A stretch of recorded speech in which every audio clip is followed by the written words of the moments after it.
നമസ്കാരം. സാധാരണ പ്രാർത്ഥന കഴിയുമ്പോൾ മനുഷ്യനൊരു പോസിറ്റീവ് എനർജിയും സമാധാനവും ഒക്കെയാണ് കിട്ടുന്നത്. ഇസ്ലാം മതവിശ്വാസികളുടെ പുണ്യദിനമായ ഇന്ന് കേരളത്തിൽ പല മുസ്ലിം പുരോഹിതരും രാവിലെ മുതൽ വിഷം തുപ്പുകയാണ്.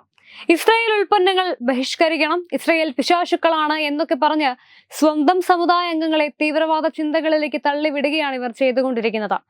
ഇസ്രായേലിൽ കയറി സ്ത്രീകളെ ബലാത്സംഗം ചെയ്തു കൊന്ന ഹമാസ് മുസ്ലിം തീവ്രവാദികളെ ഇസ്രായേൽ വെറുതെ വിടും എന്നാണോ കേരളത്തിലെ മുസ്ലിം മത പുരോഹിതർ കരുതുന്നത്?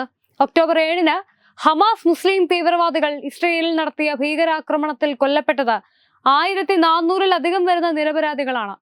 ആ ഭീകരാക്രമണത്തെ സമാധാനം പ്രഘോഷിക്കുന്ന ഈ മത പുരോഹിതർ എങ്ങനെ സ്വീകരിച്ചു എന്ന് ലോകം കണ്ടതാണ്. സ്ത്രീകളെ ബലാത്സംഗം ചെയ്തു കൊല്ലുന്ന ഭീകരർക്ക് വേണ്ടി ആർപ്പുവിളി ഉയർന്നപ്പോൾ ഇസ്രായേൽ തീർന്നുപോയി എന്നാണോ നിങ്ങൾ കരുതിയത്? എന്നിട്ട് ഇപ്പോൾ തിരിച്ചടി കിട്ടുമ്പോൾ കിടന്ന് കരയുന്നു. നിരപരാധികളെ കൂട്ടക്കൊല ചെയ്യുന്നതിനെ എങ്ങനെയാണ് നിങ്ങൾക്ക് ന്യായീകരിക്കാൻ സാധിക്കുന്നത്? സ്ത്രീകളെ ബലാത്സംഗം ചെയ്ത് കൊല്ലുന്നതാണോ പിറന്ന നാടിന് വേണ്ടിയുള്ള പോരാട്ടം? ഇന്ത്യയിൽ കയറി പാകിസ്ഥാനിലെ മുസ്ലിം തീവ്രവാദികൾ ഭീകരാക്രമണം നടത്തിയാൽ ഇന്ത്യ വെറുതെ ഇരിക്കുമോ? ഏതെങ്കിലും രാജ്യം വെറുതെ ഇരിക്കുമോ? അത് തന്നെയാണ് ഇസ്രായേൽ ഇപ്പോൾ ചെയ്യുന്നതും.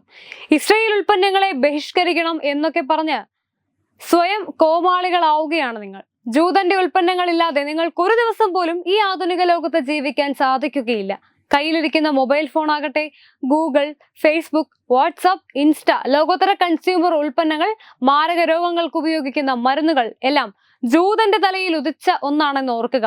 എന്തിനേറെ പറയുന്നു, ജൂതനെയും അവന്റെ ഉൽപ്പന്നങ്ങളെയും ബഹിഷ്കരിക്കണം എന്ന നിങ്ങൾ ഉച്ചത്തിൽ വിളിച്ചു പറയുന്ന ഉച്ചഭാഷിണി പോലും അവർ കണ്ടുപിടിച്ചതാണ്. ഇസ്രായേൽ അറബ് രാഷ്ട്രങ്ങളുമായി നയതന്ത്ര ബന്ധങ്ങൾ തുടങ്ങുകയും പലസ്തീൻ ജനതയ്ക്ക് സ്വതന്ത്ര രാജ്യം കിട്ടുമായിരുന്ന സാഹചര്യം ഉരുത്തിരിഞ്ഞു വരികയും ചെയ്ത സമയത്താണ് ഹമാസ് മുസ്ലിം തീവ്രവാദികൾ ഇസ്രായേലിൽ കയറി ഭീകരാക്രമണം നടത്തുന്നത്. ഇന്നിപ്പോൾ കല്ലിന്മേൽ കല്ല് ശേഷിക്കാതെ പലസ്തീൻ ഇല്ലാതാവുകയാണ്. എത്ര തലമുറ കഴിഞ്ഞാലും പലസ്തീൻ ജനതയ്ക്ക് ഇതിൽ നിന്ന് മോചനം ഉണ്ടാവുകയില്ല.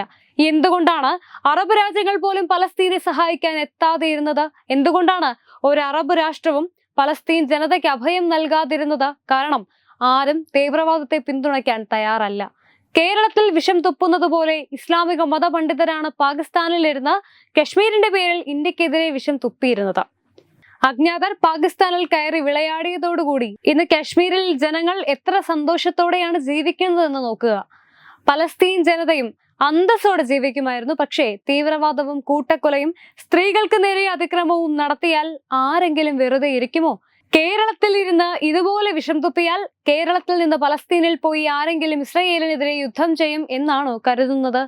കേരളത്തിൽ ഇസ്ലാമിക വിരുദ്ധത വളരുന്നത് ഇതുപോലെയുള്ള വിഷം തുപ്പലുകൾ കൊണ്ടുകൂടിയാണ്. സൗദി അറേബ്യ പോലും ഹമാസ് തീവ്രവാദികളെ തള്ളിപ്പറഞ്ഞു എന്നോർക്കണം. കാരണം ആധുനിക ലോകത്ത് തീവ്രവാദത്തെ ഒരു രാജ്യവും പിന്തുണയ്ക്കുകയില്ല.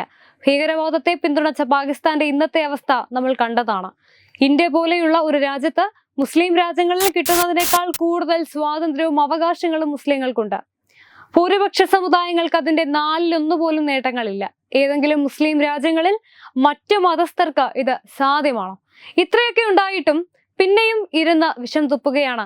ഒരു വശത്ത് പറയും ഞങ്ങൾ സമാധാനക്കാരാണ് എന്ന്, കാരുണ്യവാന്മാരാണ് എന്ന്. മറുവശത്ത് സ്ത്രീകളെ ബലാത്സംഗം ചെയ്തു കൊല്ലുന്ന നിരപരാധികളെ കൂട്ടക്കൊല ചെയ്യുന്നവർക്ക് വേണ്ടി ആർപ്പുവിളി നടത്തുകയും ചെയ്യുന്നു. ഈ ഇരട്ടത്താപ്പാണ് നിങ്ങളെ സംശയത്തിന്റെ നിഴലിൽ നിർത്തുന്നതും വീട് പോലും വാടകയ്ക്ക് കിട്ടുന്നില്ല എന്നൊക്കെയുള്ള രോദനങ്ങൾ ഉണ്ടാകാൻ ഇടയാക്കുന്നതും തീവ്രവാദികളെയും തീവ്രവാദ പ്രവർത്തനങ്ങളെയും തള്ളിപ്പറയാതെ അതിനെ ന്യായീകരിക്കാൻ ശ്രമിക്കുമ്പോൾ നിങ്ങൾ കൂടുതൽ ഒറ്റപ്പെടും. സംശയത്തിന്റെ നിഴലിലായിരിക്കും പൊതുസമൂഹം നിങ്ങളെ നോക്കുന്നതും. എന്നിട്ട് പിന്നെ ഇസ്ലാമോഫോബിയാണ്, ഒറ്റപ്പെടുത്തുന്നു, വിവേചനം നേരിടുന്നു എന്നൊന്നും പറഞ്ഞിട്ട് കാര്യമില്ല. തീവ്രവാദികളെയും തീവ്രവാദ പ്രവർത്തനങ്ങളെയും തള്ളിപ്പറയാതെ അതിനെ ന്യായീകരിക്കാൻ ശ്രമിക്കുമ്പോൾ നിങ്ങൾ കൂടുതൽ ഒറ്റപ്പെടും.